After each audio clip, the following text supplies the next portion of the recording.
اور اللہ ہی نے ہر چلنے پھرنے والے جاندار کو پانی سے پیدا کیا، تو ان میں سے بعض ایسے ہیں کہ پیٹ کے بل چلتے ہیں، اور بعض ایسے ہیں جو 2 پاؤں پر چلتے ہیں، اور بعض ایسے ہیں جو 4 پاؤں پر چلتے ہیں۔ اللہ جو چاہتا ہے پیدا کرتا ہے، بے شک اللہ ہر چیز پر قادر ہے۔ ہم ہی نے روشن آیتیں نازل کی ہیں، اور اللہ جس کو چاہتا ہے سیدھے راستے کی طرف ہدایت کرتا ہے۔ اور بعض لوگ کہتے ہیں کہ ہم اللہ پر اور رسول پر ایمان لائے اور ان کا حکم مان لیا، پھر اس کے بعد ان میں سے ایک فریق پھر جاتا ہے، اور یہ لوگ صاحب ایمان ہی نہیں ہیں۔ اور جب ان کو اللہ اور اس کے رسول کی طرف بلایا جاتا ہے تاکہ پیغمبر ان کا قضیہ چکا دیں، تو ان میں سے ایک فریق منہ پھیر لیتا ہے، اور اگر ان کو حق ملتا ہو تو اس کی طرف قبول کر کے چلے آتے ہیں۔ کیا ان کے دلوں میں بیماری ہے، یا یہ شک میں ہیں، یا ان کو یہ خوف ہے کہ اللہ اور اس کا رسول ان پر ظلم کریں گے؟ نہیں، بلکہ یہ خود ہی ظالم ہے۔ مومنوں کی تو یہ بات ہے کہ جب اللہ اور اس کے رسول کی طرف بلائے جائیں تاکہ وہ ان میں فیصلہ کریں، تو کہیں کہ ہم نے حکم سن لیا اور مان لیا، اور یہی لوگ فلاح پانے والے ہیں۔ اور جو شخص اللہ اور اس کے رسول کی فرما برداری کرے گا اور اس سے ڈرے گا اور اس کا تقوی اختیار کرے گا، تو ایسے ہی لوگ مراد کو پہنچنے والے ہیں۔ اور یہ اللہ کی سخت سخت قسمیں کھاتے ہیں کہ اگر تم ان کو حکم دو تو سب گھروں سے نکل کھڑے ہوں۔ کہہ دو کہ قسمیں مت کھاؤ، پسندیدہ فرما برداری درکار ہے، بے شک اللہ تمہارے سب اعمال سے خبردار ہے۔ کہہ دو کہ اللہ کی فرما برداری کرو اور رسول کے حکم پر چلو۔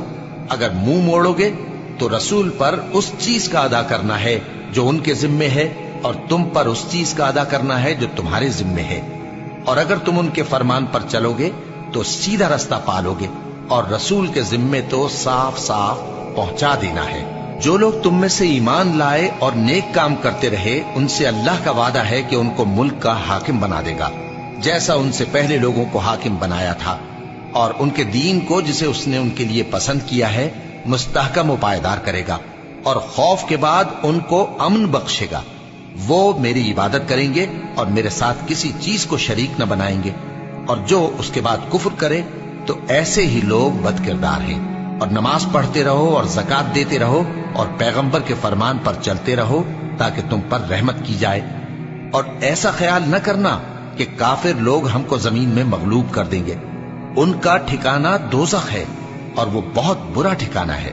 مومنوں، تمہارے باندی غلام اور جو بچے تم میں سے بلوغ کو نہیں پہنچے 3 دفعہ یعنی 3 اوقات میں تم سے اجازت لیا کریں، ایک تو نماز فجر سے پہلے، اور دوسرے گرمی کی دوپہر کو جب تم کپڑے اتار دیتے ہو، اور تیسرے عشاء کی نماز کے بعد۔ یہ 3 وقت تمہارے پردے کے ہیں، ان کے آگے پیچھے یعنی دوسرے وقتوں میں نہ تم پر کچھ گناہ ہے اور نہ ان پر، کہ کام کاج کے لیے ایک دوسرے کے پاس آتے رہتے ہو۔ اس طرح اللہ اپنی آیتیں کھول کھول کر بیان فرماتا ہے، اور اللہ بڑا علم والا ہے، بڑا حکمت والا ہے۔ اور جب تمہارے لڑکے بالغ ہو جائیں تو ان کو بھی اسی طرح اجازت لینی چاہیے جس طرح ان سے اگلے یعنی بڑے آدمی اجازت حاصل کرتے رہے ہیں۔ اس طرح اللہ تم سے اپنی آیتیں کھول کھول کر بیان فرماتا ہے، اور اللہ جاننے والا ہے، حکمت والا ہے۔